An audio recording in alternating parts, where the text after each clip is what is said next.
Bienvenidos a nuestra lectura orante con las Sagradas Escrituras.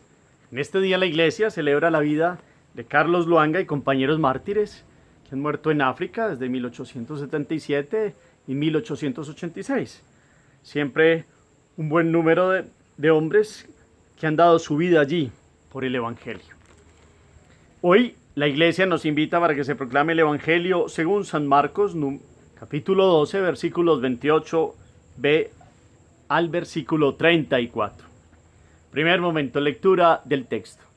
Del Evangelio según San Marcos. En aquel tiempo un letrado se acercó a Jesús y le preguntó: ¿qué mandamiento es el primero de todos? Respondió Jesús: el primero es: escucha, Israel. El Señor nuestro Dios es el único Señor. Amarás al Señor tu Dios con todo tu corazón, con toda tu alma, con toda tu mente, con todo tu ser. El segundo es este: amarás a tu prójimo como a ti mismo. No hay mandamiento mayor que estos. El letrado replicó: muy bien, maestro. Tienes razón cuando dices que el Señor es uno solo y no hay otro fuera de él, y amarlo con todo el corazón, con todo el entendimiento y con todo el ser, y amar al prójimo como uno mismo vale más que todos los holocaustos y sacrificios. Jesús, viendo que había respondido sensatamente, le dijo: no estás lejos del reino de Dios. Y nadie se atrevió a hacerle más preguntas. Palabra del Señor. Gloria a ti, Señor Jesús. Pidámosle hoy al Espíritu Santo que venga y nos dé la inteligencia sobre este texto, el don del entendimiento. Que con toda su fuerza y su gracia podamos hoy comprender esta palabra, traerla en la lectura, hacer la vida, proclamarla, meditarla, orarla y mirar cómo podemos hacer que ella transforme el día a día nuestro. Por eso los invito a que miremos otra vez, pueden acercarse al texto, segunda vez, tercera vez, capítulo 12, versículos 28 al 34. ¿Qué nos dice el texto? ¿Quién se acerca a Jesús? Venimos unos días hablando de unos que se acercan a hacerle preguntas a Jesús. Hoy se acerca otro. ¿Quién es? ¿Qué categoría dentro del pueblo tiene? ¿Qué pregunta le hace? ¿Y cuál es la respuesta del Señor? ¿Qué textos toma el Señor del Antiguo Testamento para responder? ¿Y cuál es la otra afirmación que le hace a aquel personaje que le pregunta? Y por eso Jesús hace una forma de halago final también a este hombre. Miremos todos los elementos, como siempre, que nos llama la atención, qué palabra, qué actitud de Jesús. Algo que nos llame la atención de este texto. Segundo momento, meditación.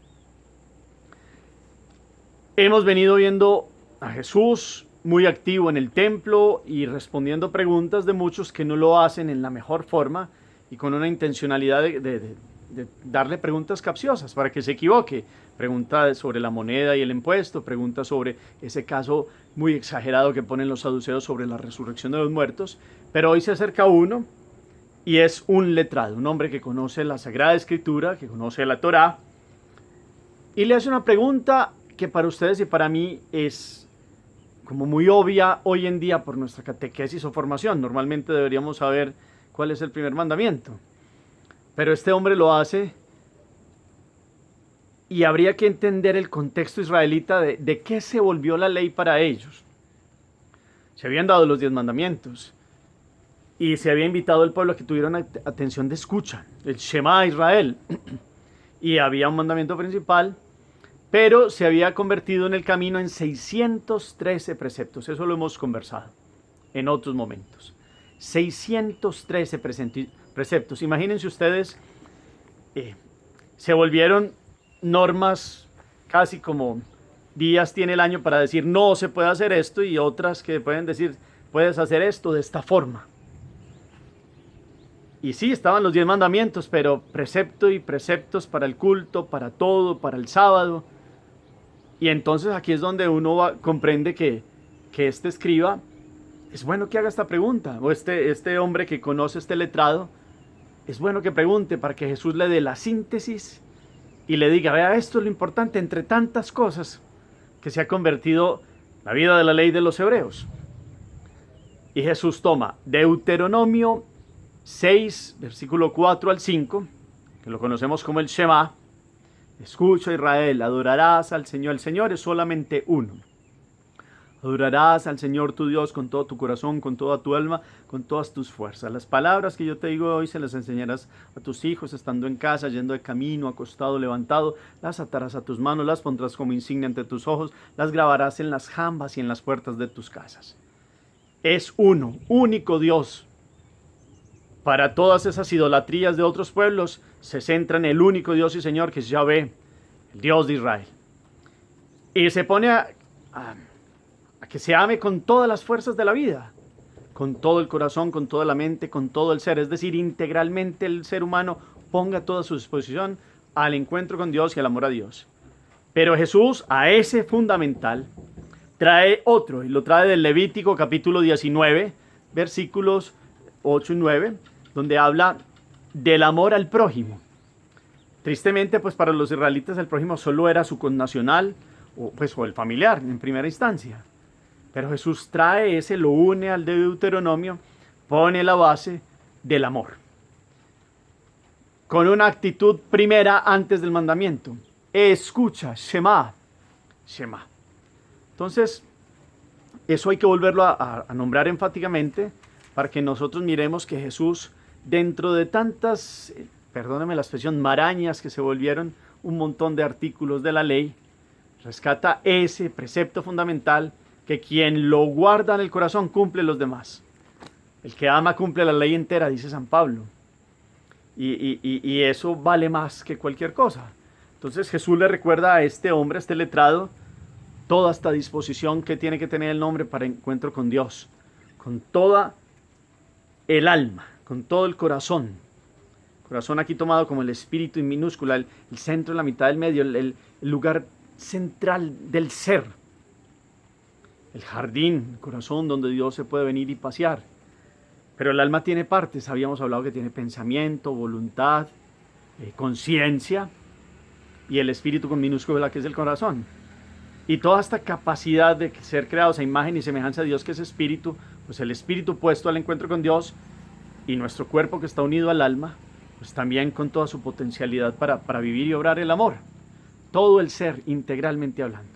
No es que yo amo con una parte de mi ser a Dios, pero esto me abstengo, mi cuerpo lo dedico a otras cosas. No, es una coherencia, integridad total en el amor a Dios.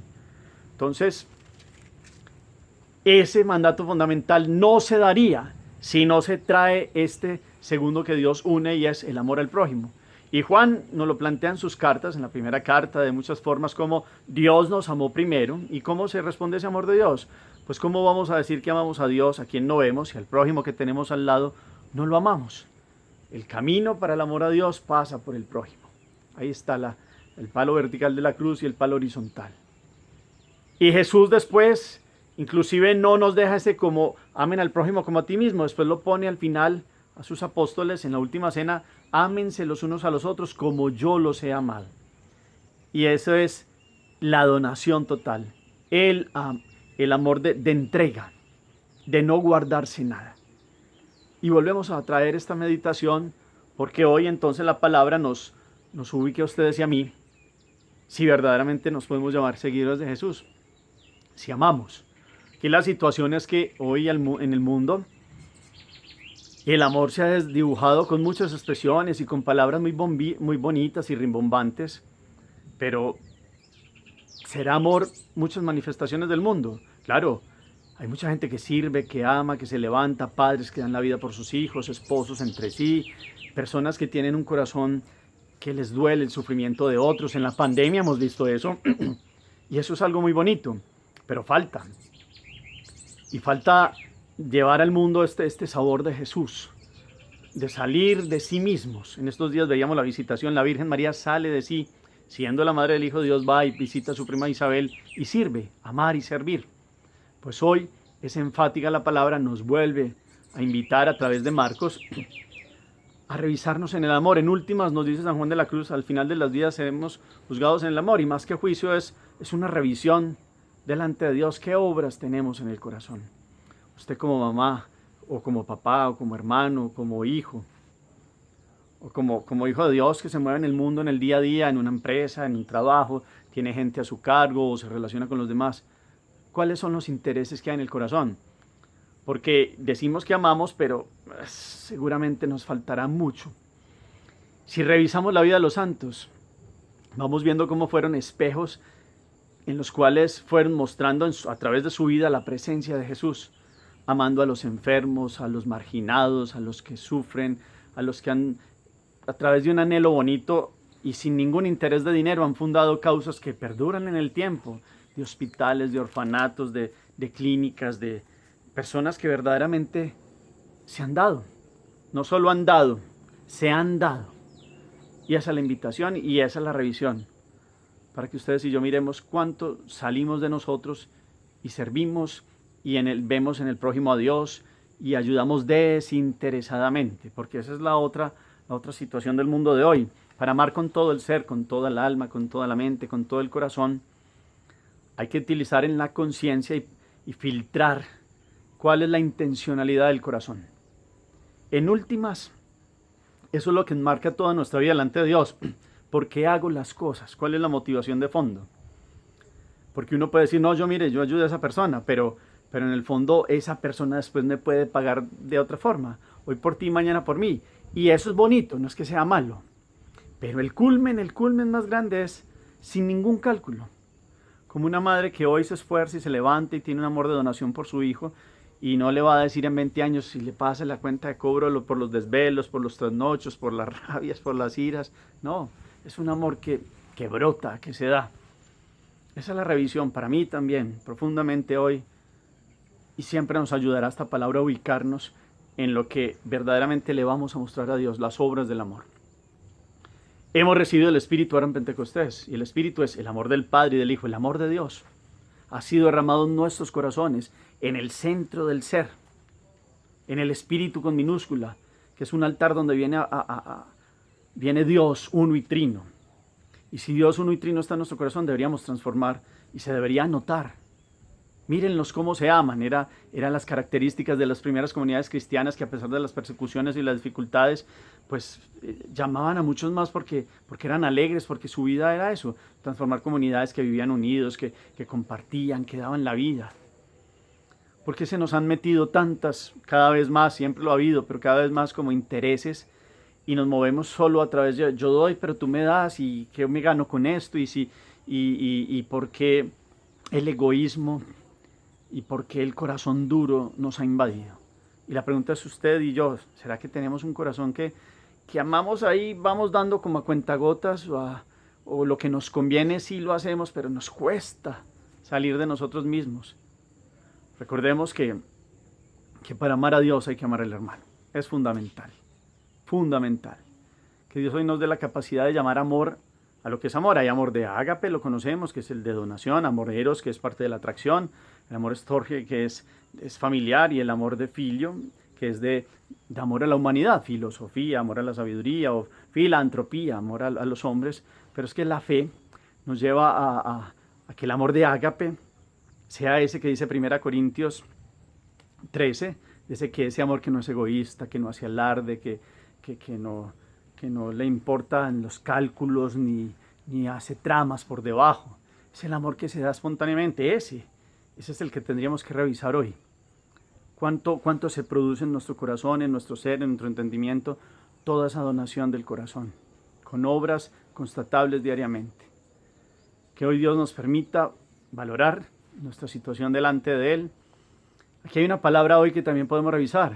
Cuando Jesús lo escuchó a este letrado, le dijo: has respondido sensatamente, no estás lejos del reino de Dios.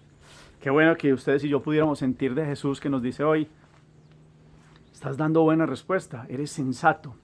El insensato es todo lo contrario, el que no vive en los criterios de Dios, el que no ama, el que no tiene ninguna proyección del amor, sino que obra materialmente por intereses. El sensato es el que tiene una cordura y una prudencia, lo podemos también definir así, que da el Espíritu, con el don de la sabiduría y con los demás dones. Pero la sabiduría resume todos los dones y le permite valorar la vida de otra forma, con otro sabor. Ese sensato es el que ama. Ese es el que se da totalmente. Hay más alegría en dar que en recibir, y en darse, que es el punto más alto. Ámense los unos a los otros como yo los he amado. Recordemos esto que es enfático y que de vez en cuando sale en la Escritura, porque es la base de todo. Porque es la base, al final de ustedes y yo, de la vida, muy buenos los éxitos humanos, muy buenos los estudios, muy bueno toda la formación y hace parte de la vida. Pero lo importante es cuánto hemos amado, cuánto hemos transformado en el amor. Que queden obras constatables, no por alardear de nosotros, sino para la gloria y honra de Dios. Que lo honramos con la mente, con el corazón, con todo el ser y con toda el alma. Que podamos de esa forma responder a tanto amor de Dios. Hagamos oración. Bendito sea, Señor, por este día. Gracias, gracias, gracias por tanto amor. Te pedimos que podamos salir de nosotros mismos. No ponerle límites al amor. La medida del amor es amar sin medida, lo ha dicho San Agustín. Que podamos hoy donarnos, entregarnos y responder como aquel letrado, que el amor vale más que cualquier sacrificio o religión que se vuelva solo ritualismos. Que podamos ofrecer en la vida, celebrar nuestra fe, pero la celebramos porque amamos todos los días, porque nos esforzamos en salir de nosotros y damos lo mejor. Te lo pido para mí, sacerdote, para todos mis hermanos hoy aquí, que podamos hacer un análisis de qué tenemos para presentarte hoy, en esta realidad de vida.